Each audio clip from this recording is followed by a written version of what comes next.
You're listening to Lone Star Community Radio on 104.5 KCZW LP Conroe and 106.1 KZCC LP Conroe and worldwide on irlonestar.com. Shall we begin?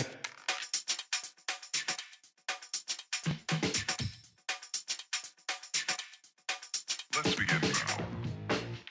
Hello and welcome to the Ticket Stub, your favorite place for movie news and reviews.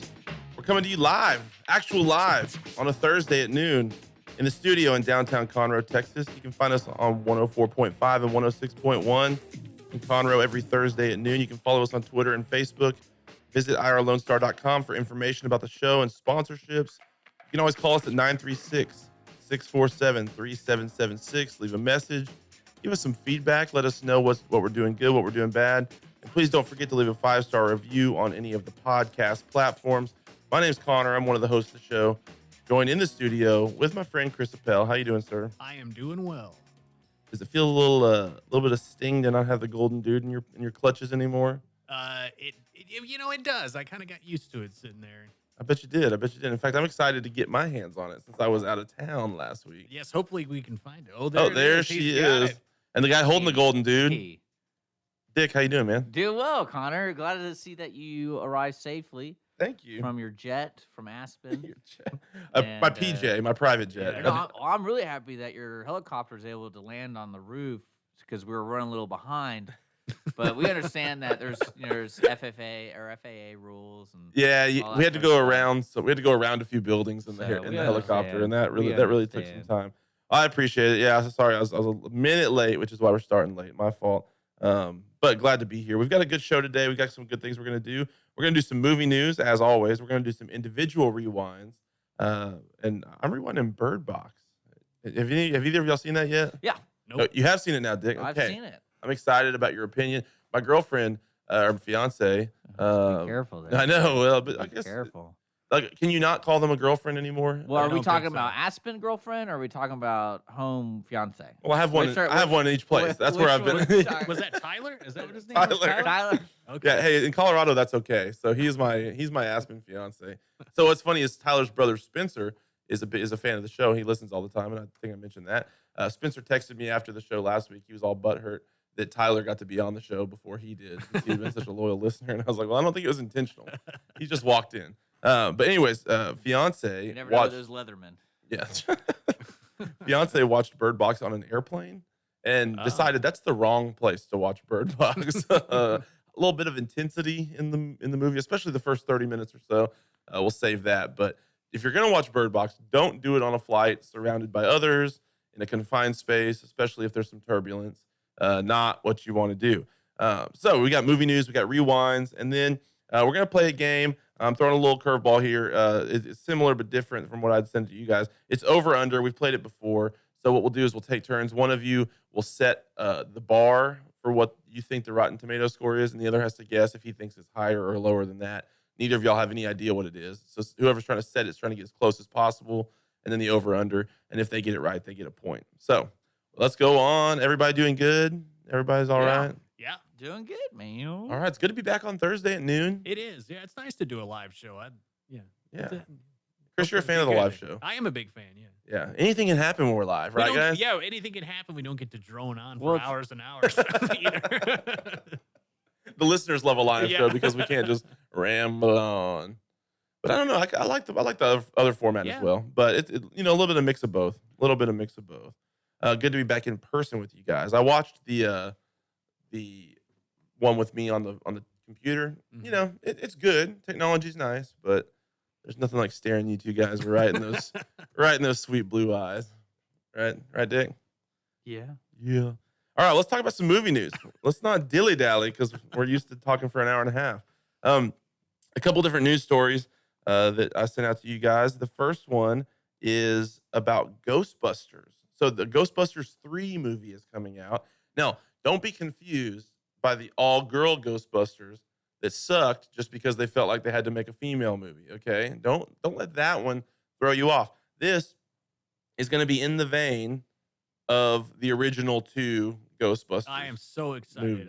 Chris, I knew you would be. Tell me why you're excited. Well, I'm excited. I hope, and it's Ivan Reitman's son, the guy that directed the first Ghostbusters. Well, I guess both of them. His son is doing it because he's. Did he pass away? I think so. Did he? I don't think he did. Maybe he did. I'm not sure. But anyway, I hope they bring back the original cast. I would like to see all of those guys go out and be the Ghostbusters again. I think it's okay. And heck, I think all of them did the female version of the Ghostbusters. All of them were in it, except Harold Ramis, of course, passed away. But the other three, I'd love to see him, resurrected. And it seems like that's what they're doing because the teaser trailer kind of goes into the barn and you see the Ecto 1 car there. Yeah, and there was cool. there was a whole social media. I almost sent that article out instead, but there was a whole social media thing where all of the original cast guys were tweeting about it or mentioning it. I mean, like they were all responding on social media, so it seemed like there was some positive. They were sending positive vibes about it. Ivan Reitman not dead, 72, going strong. So not that you can't die at 72. But we're hoping Ivan give us 20 more years, but his son Jason is going to be the one that takes the helm here. Dick, what do you think about the Ghostbusters 3? I think it's kind of funny that they make a teaser and then they don't announce the cast or anything like that. Because a lot of people are hoping for the original Ghostbusters besides the one that passed away. It'll be a letdown if it's not the original. And I that's what I'm saying. It's kind of strange because a lot of people were so upset about the reboot. And is this going to be part of the same canon or is this going to be a continuation? We just forget. I really hope they don't do any torch passing. Like, I don't want to see, like some Bill new Murray come. recruits. It's like, oh, we're going to pass the torch to you guys. No, just make a one-off with the original I'm just going to let you know you didn't read the article because it literally is quoted. Ivan Reitman, who's producing the new Ghostbuster movies, describes it as passing of the torch. Oh, no. And it has been reported that the 4 main protagonists will be teenagers, 2 boys, 2 girls. Doggone it. And that you just called me out about not reading the article. So, well, I have to when you're that obvious that you didn't read it. But no, that's a shame that they're doing that. I'll be honest, like the Ghostbusters movies are a lot of fun for me, but I'm not a diehard Ghostbusters fan in the sense of I'll be a purist. I'll be just so ashamed of the curation process if they involve all ladies or something like that. To me, it's just a money grab, and I think this is also an opportunity for the son to do something different. And if the only real way this will be a positive in my book, if they have the balls to show a CGI ghost version of Harold Ramis. That's not the only way this will be good. That's the only way. All right, Jason, do you have the balls to do it to show a CGI Harold Ramis? Hey, I think Harold would appreciate that. So as a comedy guy, I think if they have the balls to do it, I love it. And I think, and again, what's really funny about the Ghostbusters is it seemed like an original story, and so I wonder what they're going to do for this plot because they already had 2 of them. I'm not going to count the reboot, and just because I know they're calling it 3, right? They're calling this one the 3rd. Yeah, like Ghostbusters 3. So. I'm not really. It's gonna be fun to see what they decide to do. Maybe Zool will come back. So yeah, I was hoping for Rick Moranis. He might. I hope he comes back, and you can never go wrong with. I just went blank. Who was the lady from Aliens? Sigourney Weaver. Yeah, you can never go wrong with her. Mm-hmm. So yeah, I'm sure that what I hope, even if it's a passing the torch, which it apparently will be. Sorry, Chris. Apparently, for the call it said out. it literally in the article. Directed from one of the Apparently, from what we can tell, it may or may not be a passing of the torch. And if it is, I just hope that doesn't include the original cast members being there for like 10 minutes. Yes. And then kids from then on out. Exactly. Like at least have them have some good like generational humor, like old versus young. I mean, there's plenty that you could do with that, but hopefully it's not a bait and switch where they throw Bill Murray all over the poster and then he's in it for like 45 seconds and he drives by and rolls the window down and he's like, hey, good luck guys, and then drives on or something like that. I think it'd be great if they all died and then they're ghosts in the movies. And they're helping them along the journey. Okay. So I don't think they throw out the trap whenever they're mouthing off. So there you go. All right. Well, Chris, so you're less excited than you were like 5 minutes ago? I trust the original guys. So the Reitmans, I trust them. So yeah, we'll see. I'm sure I'll like it. All right, another article is about glass and how much is glass expected to make worldwide. So at one point, No, this is kind of coming off the surprise of Split, which grossed about $300 million, which no one, I think, expected for that to happen. And kind of put M. Night Shyamalan Ding Dong back on, like, it was his first success in a long time. So it kind of gave him a little bit of juice. He's got Glass coming out. It was tracking, it said, to make north of 70 million. Now they're thinking closer to 60. With worldwide, could be about 100 million. So that's still pretty successful since, since it only cost 20 million to make. So Glass is only going to be half full compared to Split. Is that what you're saying? Chris, I love it when I know that you've been like waiting for a joke. Wouldn't Split still be half full? Because it's Split? No, it's half of the Split grosses, basically. Yeah, what they're saying. Glass half full. It's a joke. I know, but It's a humor thing. or he said, or it will be Split. It will be the same thing. Dick, it's a joke, man. Don't. It was a bad joke. It was an okay joke. I actually, that wasn't even a joke. It's incomplete. No, that's a complete joke. Okay. Yeah, you're just looking too much into the name Split. If the movie was called like anything but Split, then you wouldn't be hung up on the half full thing. Anyways, Well, glasses that are half full are split. they're not split. It's a split of a cup. I see what you're saying. You're bringing logic into this. Yeah, there's no logic No, needed. we can't do that. There's no logic. No logic in a One Chris thing- Appel One joke. thing I want to know That's true. is That's very I true. want to know how M. Night Shyamalan is able to convince all these people to do these movies for so cheap. Because I mean, look how much The Visit cost. The Visit was like $5 million, and That was a good movie. I actually like that. That was $5 million, and I think. Oh wait, no, is that the grandma one? Where the grandma crawls into the house like a crazy person? Probably. I No, don't know. I didn't like that one. And then I think it was Split was like 15. Probably. But like I don't know how you convince these famous people to be in these movies. And Yeah, because he's got like several famous people. I Yeah. mean, James McAvoy, Bruce Willis, Samuel L. Jackson. Like, are they all making $1 million a piece or something? I mean, honestly, the only thing $9 million for Split, by the way. Golly. The only thing I can think of is there's write-offs or not underwrites. What do they call them? Like, Oh, like points on the back end. but or yeah, something? basically, if it Yeah. does this, you get this. And I mean, or they just really like working with him. And maybe he's one of those directors who really believes in a passion project. Because I mean, to pay for your own film, Yeah. I Well, mean, that's pretty cool. I think that should be something that's done. Well, a he's lot in also the had industry. a couple of huge bombs. So yeah, he for sure has, which is probably why he's having trouble making some of the Yeah. getting the money together. Are y'all serious? Last Airbender. Well, yeah, but like, He's all not- right, to give you an idea, he's made a lot of money. He's No, made- yes. That's In not the- what in we're the- saying. In the early to mid 2000s, he was pretty much golden. But But Chris's after point that- is that it's going to be harder to get funding when your last like 5 movies have all been terrible. are y'all And serious? when you've kind of like, okay, well then They might have been terrible, but like they made a lot of money. Not Last Airbender didn't. So like, defend him, not Shyamalan. all right, The Visit. Okay. So Yeah. so that movie came out $5 million. It made $98 million. Okay. So there's that. And that was 2015. 2016 Split $9 million. Okay, but go back. Okay. Box yeah, but- office $278 million. yeah, but go backwards a couple. What was before The Visit? Let's The Those- Last Airbender. I'm looking right now. After Earth. yeah, oh gosh, and that was a bigger budget movie. So yeah, it made money though. How much? Like It cost 130. It made 240. So there's that. 240. And then he did Devil in 2010. I don't even know what that is. That was the hell. That was the And that was elevator 10 movie. million. It made 62 million. So that was actually pretty good.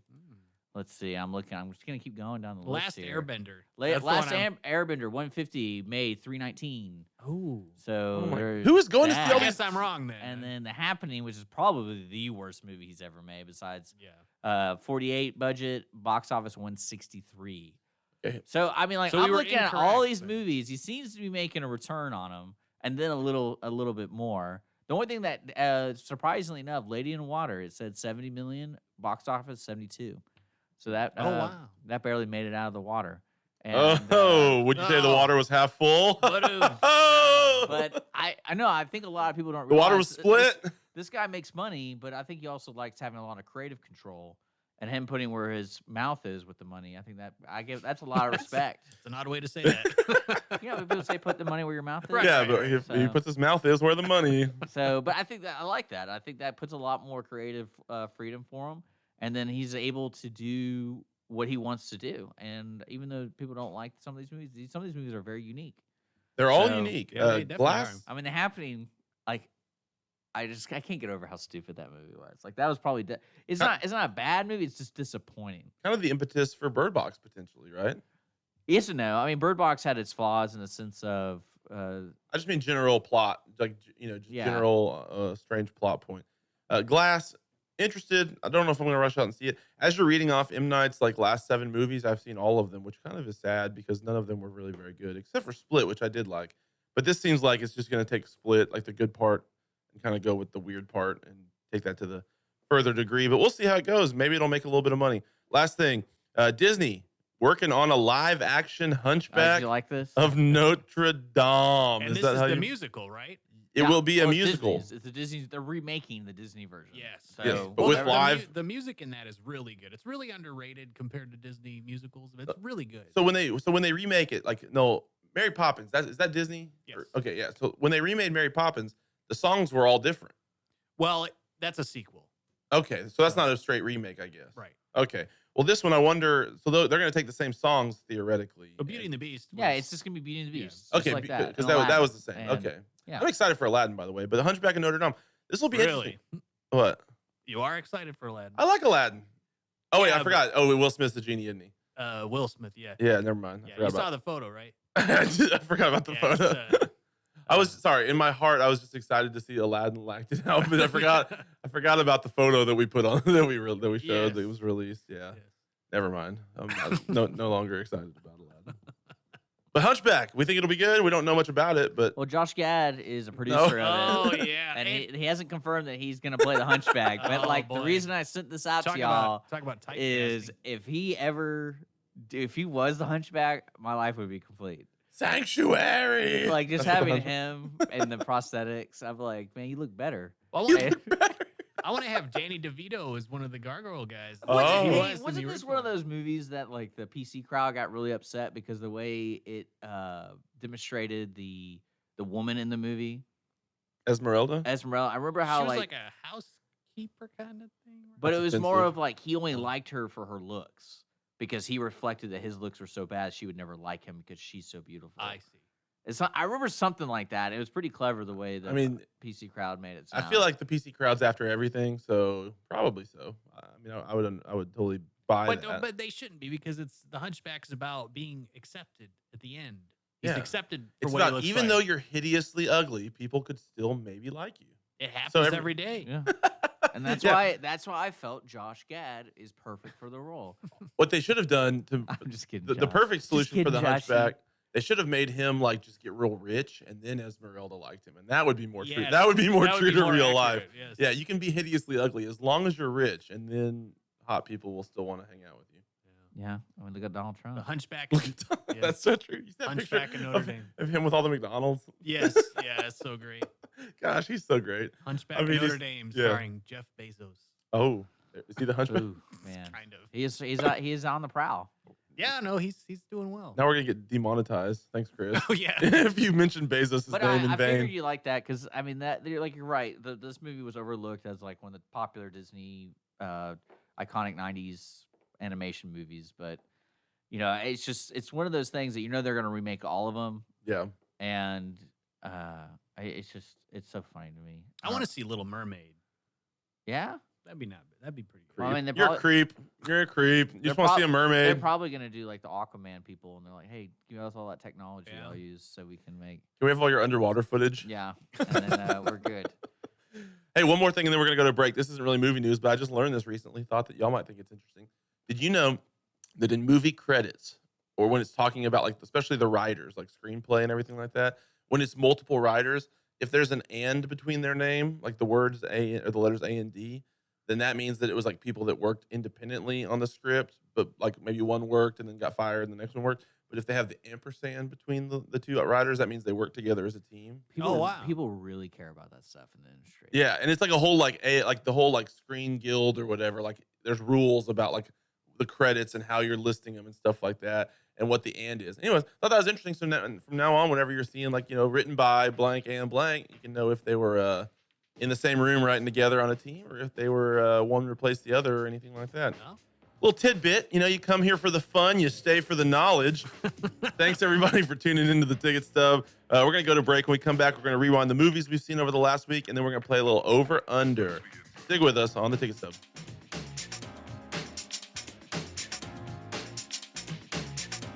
When you know who is hooked on vintage aircraft? the commemorative Air Force and its fleet of World War II planes, including the mighty B-17 Flying Fortress Texas Raiders, which is based in Conroe, Texas. Texas Raiders tours locally and all around the United States, offering the public a chance to put their hands on aviation history.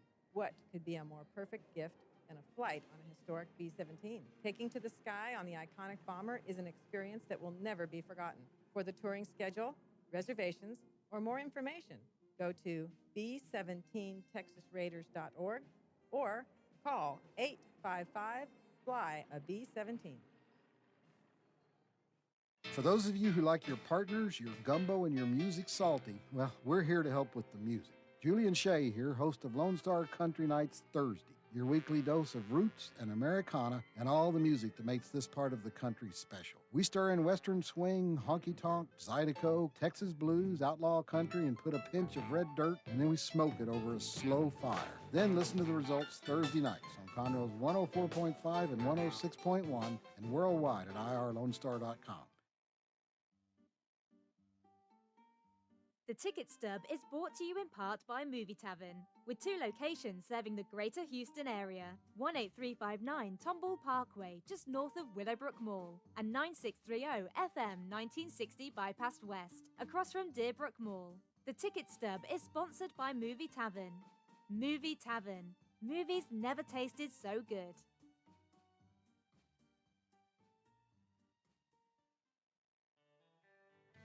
A Lone Star Community Radio is looking for those who are interested in hosting their own talk show, with monthly and weekly slots available on Conroe's FM 104.5, 106.1, and on irlonestar.com. Start your own podcast, create your first YouTube channel, and be on TV. Contact Lone Star Community Radio online at irlonestar.com or call the station message line at 936-647-3776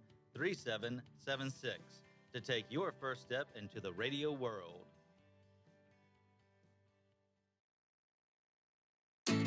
Statistics show that 1 out of every 6 Texans struggles with food insecurity and hunger. And many people don't eat enough fruits and vegetables every day. The Better Living for Texans program is here to help you learn how to make healthy menu choices, save money at the grocery store, prepare quick and delicious meals, get more good nutrition in your day, and get more physical activity. Classes are fun, friendly, interactive, and free, and taught in English and Spanish. We are Texas A&M AgriLife Extension, helping Texans make their lives better. Hispanic Chamber Connections with Dr. Carlos Sanchez, President of the Woodlands Conroe Hispanic Chamber of Commerce, featuring event announcements, member highlights, and more. Tuesdays at 1 p.m., broadcasting from the heart of Conroe, Texas on irlonestar.com and Conroe's FM 104.5, 106.1. The Ticket Stub is brought to you in part by Movie Tavern, with 2 locations serving the greater Houston area, 18359 Tomball Parkway, just north of Willowbrook Mall, and 9630 FM 1960 Bypass West, across from Deerbrook Mall. The Ticket Stub is sponsored by Movie Tavern. Movie Tavern. Movies never tasted so good.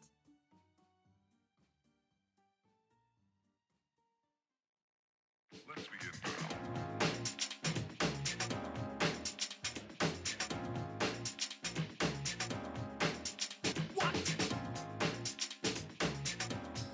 We're back on the Ticket Stub. We want to remind you that we are sponsored by the Grand Theater and Amstar Cinema. So make sure you check those out, especially the Grand Theater in Conroe. I would say not the flagship store, but it should be because of our good friend Chris Appel, right, Chris? Not the flagship store. What kind of sale is that? Hey, we're gonna be once we get those recliners in there. They're working hard at. Are y'all the flagship store? Is there a flagship? I don't believe there's a flagship. Okay. There's the busiest store. Yeah, your arcade's kind of lacking. No, it's not. No, it is. That's a great arcade. Whenever I bring Lindsay's Everything's kids, $1. Whenever I bring, that's 2019, man. Whenever I bring Lindsay's kids, we always got to play a little air hockey. You know, it's $1. Assert some dominance. Back in my day, games were a quarter. You got 3 credits for a quarter.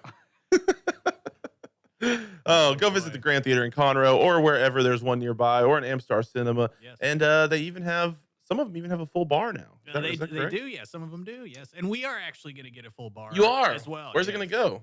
Where the cafe is right now. We're going to. Okay, that's going to become a full bar. Yep.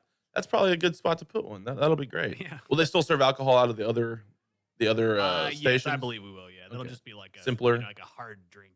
Ooh. You're a If you were going to mixed drink person. like if you have to go see on the basis of sex with Ruth Bader Ginsburg, and you need a little something hard to get you through the movie, like a Jack Daniels or something like that. All right, well, we're gonna do our rewinds. These are the movies that we've seen over the last week. Chris, let's start with you. What'd you see? I saw Mission Impossible Fallout, which is the latest installment. Okay, and the names are always so ambiguous. I mean, that I never know which order. I don't know how many of them there are. It's like 6 or 7. Yeah, there's a lot. But the plot is the best intentions often come back to haunt you. Mission Impossible Fallout finds Ethan Hunt, Tom Cruise, and his IMF team, Alec Baldwin, Simon Pegg, Ving Rhames, along with some familiar allies, Rebecca Ferguson and Michelle Monaghan, in a race against time after a mission gone wrong. Never heard that. Never heard that. What? Wait, hold on. Time is of the essence? Yes. Oh my goodness. Time is of the essence. 97% on Rotten Tomatoes, but there's a couple of critics that didn't agree with that. Uh-oh. Hit it. Yeah. Armand White from the National Review. Each successive Mission Impossible movie takes us further away from understanding politics and the morality of espionage. Because that's what they're trying to do. Boom. Lisa Johnson Mandel. At home in Hollywood, even the plot is lackluster. Couldn't writer-director Christopher McQuarrie have come up with something a little more original than the tired old stolen plutonium shtick? Boom, roasted. Jay Olson, Cinema Mixtape. I'm sorry, I can't read. Tom Cruise Fantasy Camp. And this is my favorite, Tony Macklin from TonyMacklin.net. Oh, nice website. Yes. IMF is WTF. All right. I like you that like those one. short reviews. Tony, I need to favorite TonyMacklin.net because that guy has got it figured out. 97% on Rotten Tomatoes. I don't get that. This movie is way too long. It's 2.5 hours. The plot, I mean, it's so involved and so all over the place that it's extremely hard to follow. All the performances are really good, but the stunts are good as well. Sorry, it sounded like It seemed like you were about to criticize the stunts. I really thought you were going to, and I was going to have to come fire back at you because the stunts, the special effects in this movie are awesome. The stunts were good, but they were not as good as the last movie. Okay. That was done. Is the last one when he held onto the airplane? Yeah, the outside of the C-130. That was pretty And again, Tom, what are you thinking, man? Is this one where he runs for like? Is this the one we didn't? I need a news article, a long time ago about how far did Tom Cruise run? I think that was in all of the movies. Was that in all the movies? Okay. I think it was. Yes. This did have there was a long running scene though, where he's on the roof, right? Yes. The rooftop. And then he jumped and then broke his ankle in real life, and so for the rest of the movie, he was limping pretty good throughout the whole movie when he was running. So, but they didn't really say that that's what happened. But anyway, Alec Baldwin as Tom Cruise's boss is awesome. I love Alec Baldwin. Yeah. He's so good in this movie, and he actually has a little bit of a fight scene, which you never really see Alec Baldwin fighting anymore. He's bad. I mean, you see him Besides fighting the paparazzi. Right. You see him fighting in public. Or in real life. emotionally fighting with his daughter. Right, yeah, but you don't see him Verbally fighting in the movies, and you see the bad guy coming a mile away. Like the second you see this guy, you know that this is the bad guy, and it's kind of frustrating because it sort of ruins it. But yeah, I'm gonna give this one. It's a tentative thumbs up, but it's been done before. And I think the franchise is getting a little tired. I think IMF is WTF. Yeah. All right, I'm gonna go next. How about that? Oh, how you like them apples? That's right. I saw a Bird Box Netflix movie from, well, I was going to say this year, but I guess it is not from this year now. It's from 2018. Yeah. And this has got, I'm going to confuse her. Hold on. I got to pull my notes up here. Sandra Bullock, not. You couldn't remember. Well, I know this doesn't make sense to anybody I've ever talked to, but her and Julia Roberts are interchangeable in my mind as actresses. I apologize to the world. Sandra Bullock stars as Mallory. So the IMDb plot here: 5 years after an ominous, unseen presence drives most of society to suicide, a mother and her 2 children make a desperate bid to reach safety. Now that is an okay synopsis. I mean, there's a lot going on here. So it starts like in the 5 years back time, and all of a sudden they're kind of hanging out. Sandra Bullock is pregnant, and they're at the hospital, and all of a sudden you see people just like start killing themselves, and you don't know what's happening. It's chaos. It's wild. These were the scenes that my fiance was watching on the airplane. Her palms became sweaty, her knees weak, her arms were heavy. But that was just because she was sitting next to you. Yeah, no, she actually wasn't. I was already there. She was coming to meet me. Wow. Yeah, In Aspen. I was already in Aspen. I was grooming the slopes. Yeah, see. yeah. And so, anyways, so then so it starts flashing forward, backward. And everyone's seen the memes now. They have to wear these some sort of eye protection. We don't really, it doesn't do a lot of explanation as far as what's going on, but something about seeing something causes you to want to kill yourself. And so it's all about trying to not see. How do you live? How do you get to safety? How do you find food? How do you, do everything? And is there a community of people out there in some sort of safety, right? I mean, it seems like these virus movies, the Will Smith movie, I Am Legend, we're always looking for the community that has maintained some sort of normalcy. And so that's kind of what the movie is. And I will say that the beginning of this movie I thought was fantastic. I think there's a few really good parts in there. Also, some really good action scenes. And then towards the end, I think where it kind of finally resolves. It's fine. But I don't know That's that what you want out of a movie. Yeah, I don't know that this deserves. I mean, I understand the hook for this, but I don't know that it deserves quite the love and attention it got. Dick, what do you think? I mean, I didn't really particularly like it because it didn't explain anything.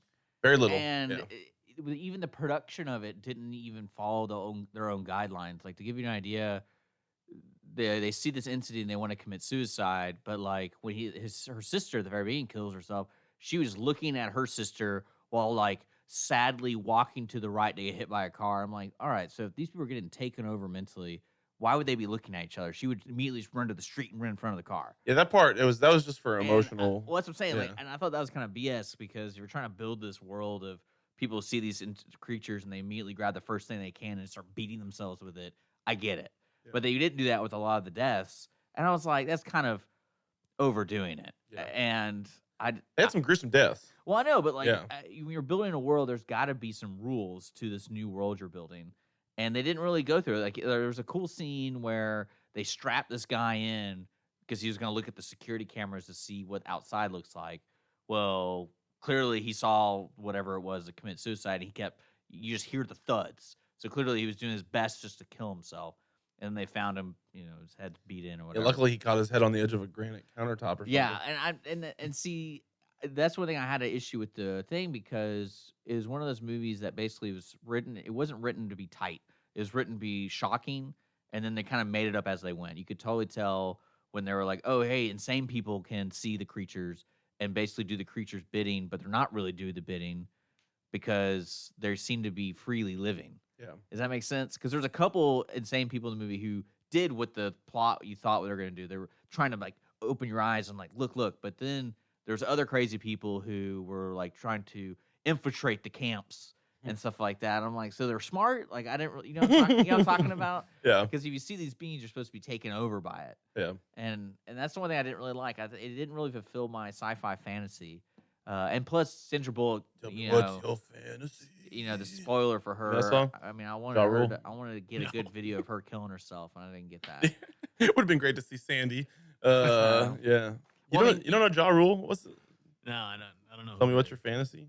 But and I did like Fine. the way they did the cinematography too for the blindfold was very claustrophobic, and it was kind of neat to see. You felt the urgency of trying to find your way around, and like imagine if you were blind and trying to find your way around. And I like that. I really liked the John Malkovich's character. I really liked the characters for the first 45 minutes when they're like trying to survive, but then it kind of lost me at when everyone else was gone because there's a flashback stuff. Most of it was flashbacks. So you Yeah, kinda a lot of knew- flashbacks. You knew all these people weren't going to be there. Yeah. And you're like, oh, how's that When all work? of a sudden there's only like 4 people, you're like, okay. So Yeah. we see where this. It was actually Ludacris. What's your fantasy? Not Ja Rule. Ah, So, I apologize. well, there you go. Nothing to do with anything. All right, Dick. So overall, Bird Box, WTF, right? No, I'd say if you want to be a part of if you want to be a part of it, you want to be in on the conversation. Watch it. If you have Netflix, it's no skin off your back. It's just a couple hours. You can definitely do worse than Bird Box, but it's not gonna blow your mind. I don't think. and this is going to sound really mean. Oh, And here we go. visual, but Can't wait. Did Sandra Bullock have plastic surgery? I mean, I'm sure several times. Because she looks really different from like Miss Congeniality. Okay. Does that make sense? Yeah, I Well, mean, she's like 60. no, she's not. 60? Oh, I don't know. Look it up. You I'm have a looking it up. computer. But no, I just. I mean, I'm not. I- I that, just, it that would be really- amazing. It threw me off because there's a lot of the scenes she's blindfolded, and so there's a lot of close-ups, and I'm like, she just looks different She's from 54. Golly. like from the net and all that kind of stuff. So I'm just wondering, like, because it kind of reminds me of remember when Renee Zellweger got plastic surgery, Dude. Oh yeah. and she looks completely different. Sandra Bullock and does it- not look as different as Renee Well, Zellweger no, did. no, that's that's on the scale. That's the drastic. That's, Okay. that's the Renee scale. Renee. And but no, it just On the got- Zellweger scale, it she's just- about a it just 3.4. threw me off. That's all. It just threw me She's off. 54 years old, and I will say, looking quite attractive. Yes, Looking yeah. quite attractive for a 54. Good for you, I wonder Sandy. if she likes leather and Aspen. Maybe so. Maybe that's where I was. We'll see. Mhm. Dick, what'd you watch? All right, so the movie I watched was Solo, a Star Wars story. This is, I believe, the second Star Wars story that Disney has produced since obtaining Star Wars. After Rogue One. And it is about Han Solo. During an adventure into the criminal underworld, Han Solo meets his future co-pilot Chewbacca and encounters Lando Calrissian, and years before joining the rebellion. It is 2 hours and 15 minutes. You can watch it on Netflix right now. It directed by Ron Howard after a bunch of drama with the other two directors that were the brothers. I forgot what their names were. Overall, have y'all seen this movie? Yes. Nope. I'm trying to find my notes. I'm pretty sure I talked about it on the show, but maybe not. I mean, it was well produced, well acted. I guess really what I did not like about it is there wasn't a lot of history with Han Solo in the original Star Wars movies. So what they almost did, it's like they took the scripts and the looks from those movies and try to make a movie out of it, like a character. So they just stuffed as many references as they could to make Han Solo a character. And I hated that because I like the old Star Wars. I'm a big fan. So I started noticing it every single time. And when you have things like that controlling the tone and the direction of the film, it's never going to be sharp. It's never going to be clean. It's not going to flow well. And it really pissed me off sometimes when they were trying to throw in, remember that time he said that line in the other movie? No, there's so much of Oh. that. Yeah, there's so much. It's almost like every single scene he's in, he has to do one of those. And I'm like, no, he didn't do that all the time. It's not like that's his one go-to line when he's talking to chicks. Like that, I imagine a person says something different. Yeah, it was just, I felt like the Solo was like a bunch of, oh, remember that line from the original? Yeah, remember that gag? And even the whole plot culminates in him doing the Kessel Run, Well, okay, And it's like, well, granted, okay, I mean, just Well, granted that they only had so much to go on in the other movies, so they're like, all right. So the main things that we know about Han Solo is he won the Millennium Falcon in a poker game or a Yeah. betting game, and then he was known to do the Kessel Run in whatever parsec. 12 it was. parsecs. And then so it's kind of like you got to show that. Actually, parsec is a unit of distance, isn't it? Well, yeah, but like I thought, at don't least know. they showed it. It was fun. Chris? And I will I did like how they showed it, and it was fun. It was part of the plot, but there were some other things that like they threw in there. For example, the character L337, the robot, who is like robots' lives matter kind of thing. Yeah, that's And right. like it was just so random and out of place. Get the hashtag going. And I think it's also like one of the biggest complaints for the Star Wars world is the consistency between the movies where they don't blend well together. And it's almost like, oh, hey, let's take what we know today and make it up in the past. Because if this robot exists, L337, then there should be a huge movement in the rebellion. Wait a minute. Is that code for LEET? 1337. L337? Well, 1337. I know, but do you think that that's what they were going for? No, I doubt it. Oh. But no, does Okay, that make sense to you sorry. though? Like in the future Star Wars movies, you think there'd be more of a presence of, oh, they're sentient robots. And there's not really that many in the original 4, 5, and 6. Yeah. And again, like they try to add something that they can't really take back because it's in the past. But they want to make it more, yeah. But it's like, no. And then when she became part of the ship, they didn't really explain that in the older movies. Like, this is the reason the Millennium Falcon is so great is because of this. Yeah. If they did that, it makes sense. Mhm. But they didn't. So I think that was completely unnecessary. And especially, I mean, that whole character, I wanted that person. I was really glad. Dude, LEET? Yeah, elite. Well, it's hard because Uh, they try to, they want to take these stories that were never, like, when they wrote Star Wars, they weren't thinking, like, oh, and one day they'll make a Han Solo movie, Yeah. So, like, they don't beef the plot or the backstory to where there's all these little back doors you can come through with all these great plot points. They're trying to fit all this, like, awesome reveals into what doesn't. Well, they did some things right, though. Like, they had Darth Maul in it. Yeah. Like that was really neat, and I was very excited about that because it gives you a point of timeline, and it Mhm. gave you a character that we didn't get enough of Yeah. from some of the movies. You're like, oh, perfect, he has fake legs now because his legs got chopped off, and I Mhm. was like, oh, I hope there's a sequel now just so I can see Darth Maul. Like that they left Solo open ended, like, oh, there's gonna be a sequel, but they're probably Soloer. yeah. Well, I doubt they're gonna make a sequel to it. And it's soloist. Well, I think that's what kind of sucks is. There you go. Would you say overall the acting and everything was okay? It was okay. I didn't like the kid who played Han. I didn't Alden Ehrenreich. Well, again, I Ehrenreich, think that's because they were restricted on playing so many playbacks and and things. he was trying to be so cool. I mean, I know Han Solo was always kind of the cool guy, but I feel like he, like, I don't know, took it to a place where it's hard also when you're going up against, like, Harrison Ford.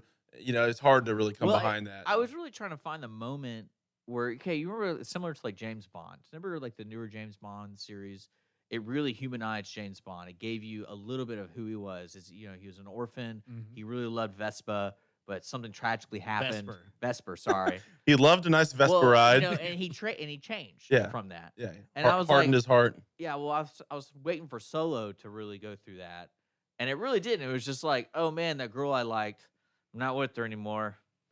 Darn it. Amelia Clark looked good though, didn't she? But you know what I'm talking about? Like, Yeah. I didn't really see the connection between them, and it wasn't like it was so life changing that, oh, she portrayed me, that woman. I hate women forever now. No, No, I love men. he just kind of carried on, and Let me ask you this: did you think Paul Bettany was good or bad in this movie? he was fine. His character drove me. There was the logic where, like, why did he send what's her name with him in the first? Well, she was really working for Darth Maul. Yeah, but the whole thing, why did he send her to go with Han Solo? But then he's like, if you fail, I'm trying to remember. I just remember that plot was kind of didn't make sense. I mean, I guess he wanted somebody who worked for him to be there to make it happen. But then again, the risk factor wasn't even decided. No, because he's like, the reason I can't go is because if they catch me, I'll, whatever, then they'll know it was me. But she So I'm has going to a send you my number brand. one in command that has my brand on her arm. And if they catch her, they'll never guess who she belongs to. I mean, overall, it was I enjoyed it, but it was still silly in some points. I kind of want to see a sequel because I like Darth Maul. Yeah. But if you guys like Star Wars and you're not a fanboy but you like it, watch it. It's all right. Yeah, it's fine. All right, let's go with the hour. The live time frame is bearing down on us here. We just Yeah. got about 10 minits left. Let's get right to the game. Can we go straight to it, Dick? Yeah. Okay. Over, under. So here's what we're going to do. We are going to, one of you is going to start, and the other one is, so the one is going to set the line, and the other is going to guess over, under. We played this before. You remember how it goes? So I'm going to throw the movie out. All of these are affiliated with Golden Globe winners. Okay, so all of the categories are either people. all the people that we had no idea who they were. Yeah, well, I tried to pick people that we are more familiar with. Yeah. So I did my best here because I thought that was a good theme, and then I started looking at the list, and I was like, okay. Yeah. But there's a lot of recognizable. So it'll be movies from people who won a Golden Globe. And the first one is actually won the Golden Globe. So the first one, Chris, you're going to start by being the line setter. So I'm going to say the movie, and you try to guess as close as you can to the Rotten Tomatoes. And then Dick, you'll be the one that has the opportunity for points. You have to say over, under with what it is. And the loser has to go see On the Basis of Sex in theaters now. If it's still in theaters. Oh, is it not going to be? Well, I don't know.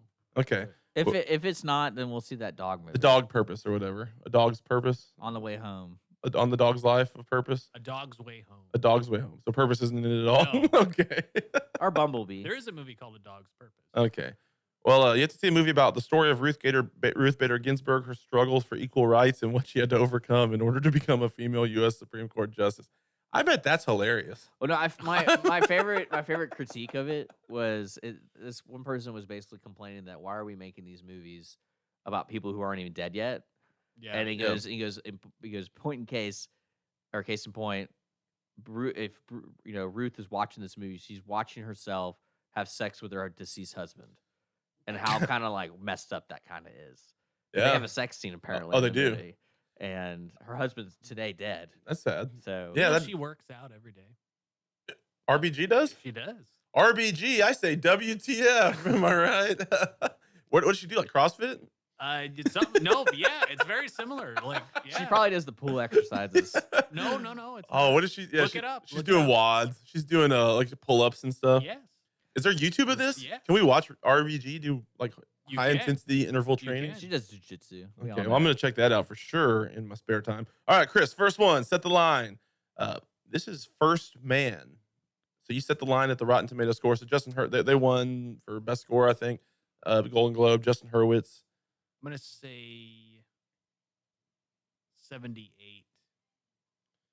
Okay, Dick, do you think it's over or under 78? I think it's that's a good one. I want to say under.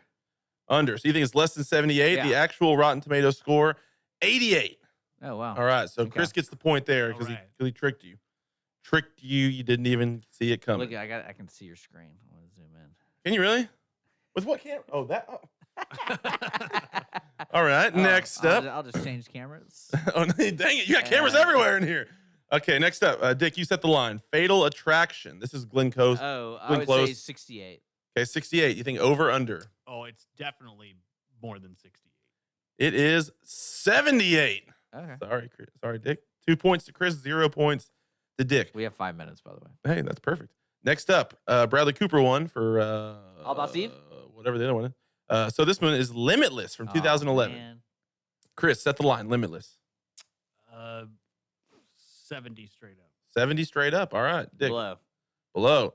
69. Oh, Squeaked it out. dang. Squeaked. We need a rule where if you get it, if, like the line is perfectly on, you Yeah. get like 2 points or something.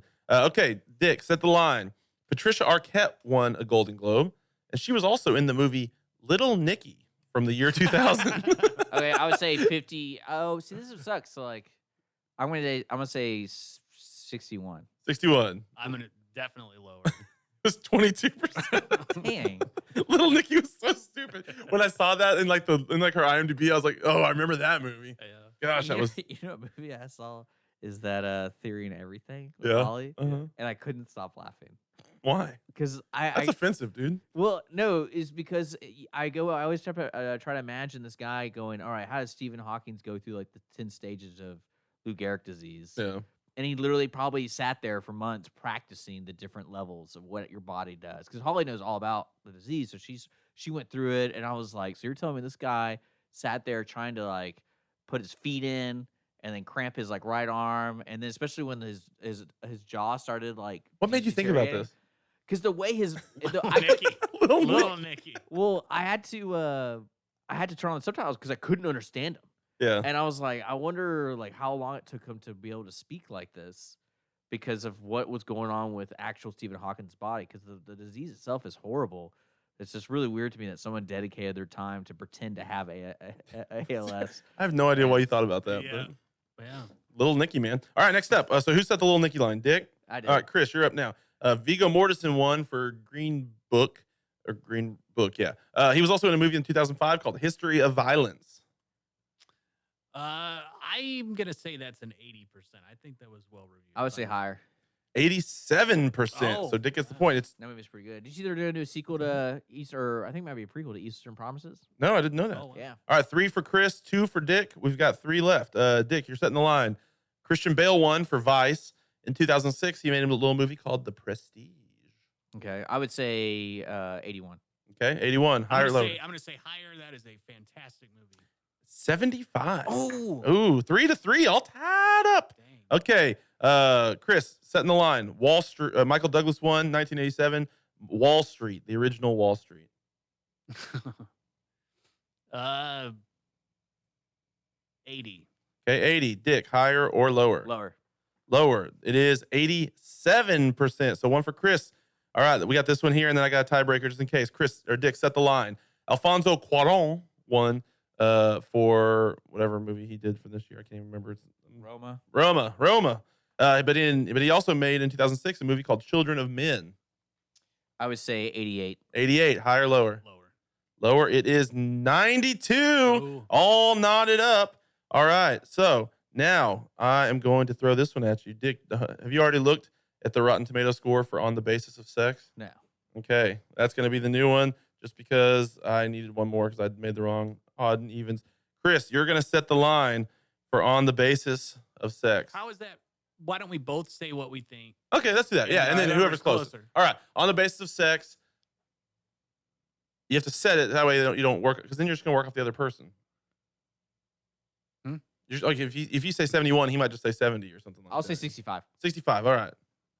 70. See, you just cheated. I mean, it's basically the same. 72. All right. Oh, he punches the microphone. Sorry, I didn't mean to punch somebody. All right, Dick. I hate to tell you, bud, but you're going to be watching On the Basis of Sex this week. I finally won one. I haven't won one in a while. Really? Well, you know. I also haven't watched any of the punishments either. Yeah. How many movies do you owe at this point?